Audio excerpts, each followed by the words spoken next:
E aí pessoal, tudo beleza? Hoje vou descomplicar para vocês as ligações iônicas. Segue aí com o vídeo depois da vinheta.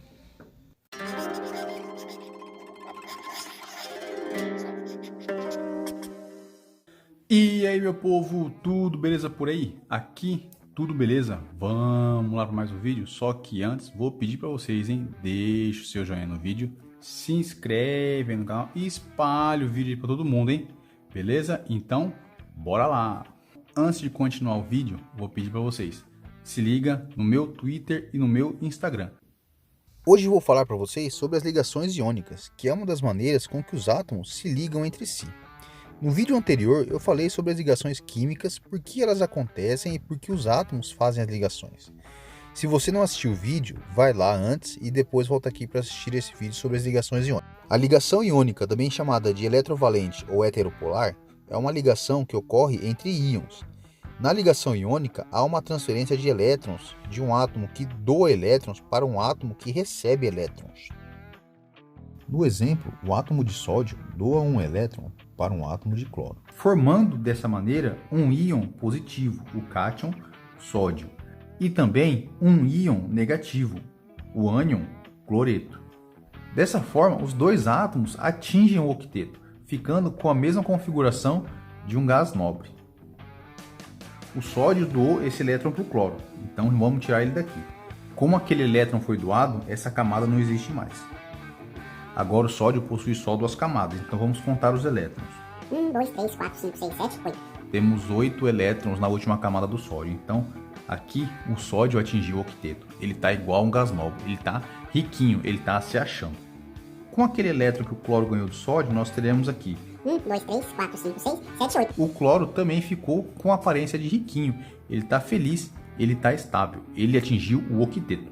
Nós devemos lembrar que apenas os elétrons da última camada participam da reação.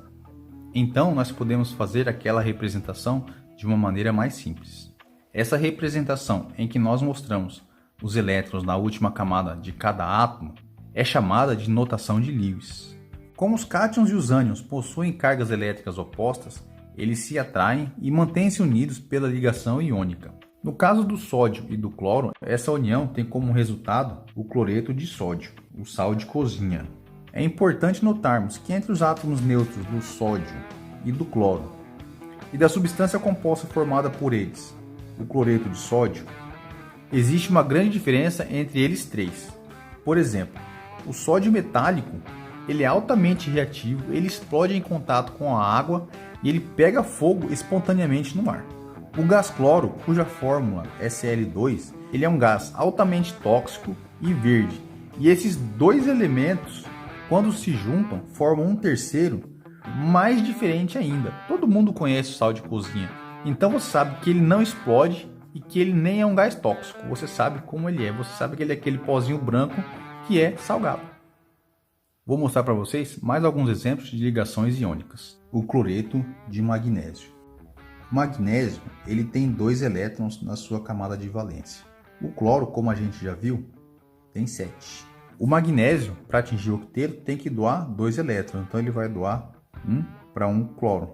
O cloro precisa de 1, então aqui esse cloro já atingiu o octeto, esse cloro está riquinho. Só que esse magnésio ainda quer doar mais 1.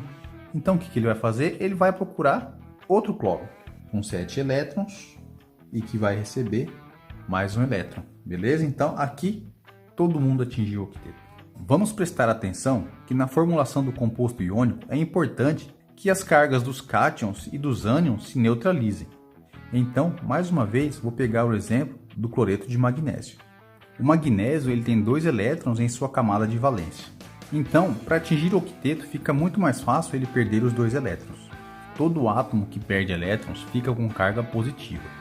O magnésio perdeu 2 elétrons, vai ficar com a carga positiva em mais 2. O cloro ele tem 7 elétrons em sua camada de valência. Para atingir o octeto, ele vai ganhar mais 1 elétron.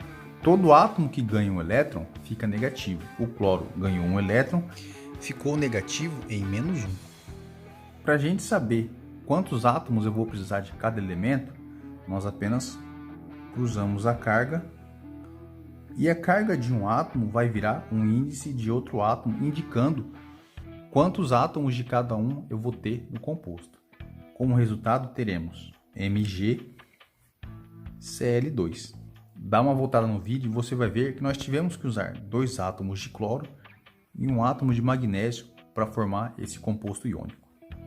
Ligação iônica é a união entre 2 átomos, depois que um dos átomos cede 1, 2 ou mais elétrons ao outro átomo. A ligação iônica ela é em geral bastante forte e mantém os elementos firmemente presos entre si. Por isso, em geral, os compostos iônicos são sólidos, possuem ponto de fusão e ponto de ebulição elevados. Os compostos iônicos também podem conduzir eletricidade, pois eles são formados por íons positivos e negativos. Porém, é necessário que se dê mobilidade a esses íons, que estão presos em sua ligação. A mobilidade desses íons pode ser feita através da fusão ou da dissolução dos compostos iônicos em água. A ligação iônica ocorre em geral entre os átomos dos metais e os não metais. Isso ocorre pois os átomos dos metais têm 1, 2 ou 3 elétrons em sua camada de valência. E para atingir o octeto e ficarem parecidos com os gases nobres, eles vão perder esses elétrons, porque, como eu disse para vocês, é mais fácil eu perder 3 elétrons do que eu ter que ganhar 5 elétrons. Já os não metais, por possuírem 5, 6 ou 7 elétrons na sua última camada, eles vão ganhar 1, 2 ou 3 elétrons para atingir o octeto.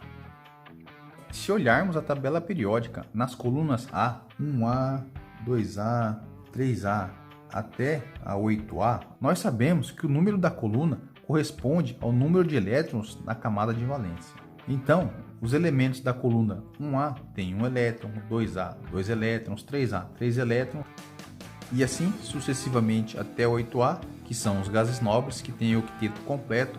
Cada átomo tem 8 elétrons em sua camada de valência, com exceção do hélio, que tem 2 elétrons.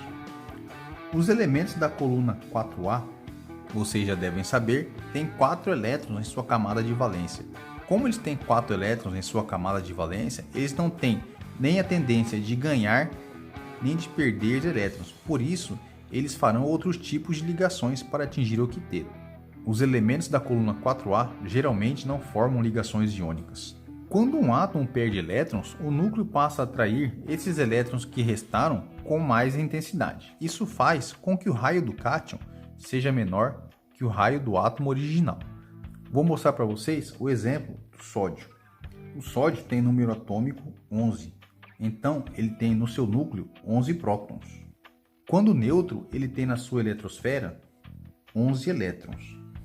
Quando ele perde um elétron, ele vai passar a ter 10 elétrons. Então esse núcleo vai conseguir atrair esses 10 elétrons com mais facilidade que os 11 elétrons. Então o raio do cátion sódio vai ser menor do que o raio do elemento sódio neutro. O contrário também é válido.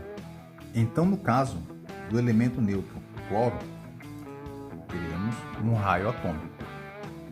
Quando esse cloro recebe um elétron, o ânion cloreto vai ter na sua eletrosfera um elétron a mais que a quantidade de prótons no núcleo desse átomo de cloro. Então, vai ficar mais difícil para o núcleo do íon cloreto segurar a eletrosfera com um elétron a mais. Então, o ânion cloreto vai ter um raio atômico maior do que o cloro neutro. Só para lembrar vocês aqui, o cloro tem 17 prótons no seu núcleo. E quando neutro tem 17 elétrons na eletrosfera. Ele ganhando um elétron vai passar a ter 18 elétrons na eletrosfera. Por isso vai ficar um pouco mais difícil desses prótons segurar essa eletrosfera com 18 elétrons. Beleza, meu povo? Por hoje é só. Vou pedir para vocês de novo. Deixa o seu joinha no vídeo, se inscreve aí no canal, me segue nas minhas outras redes sociais, não esquece de ativar o sininho e até a próxima!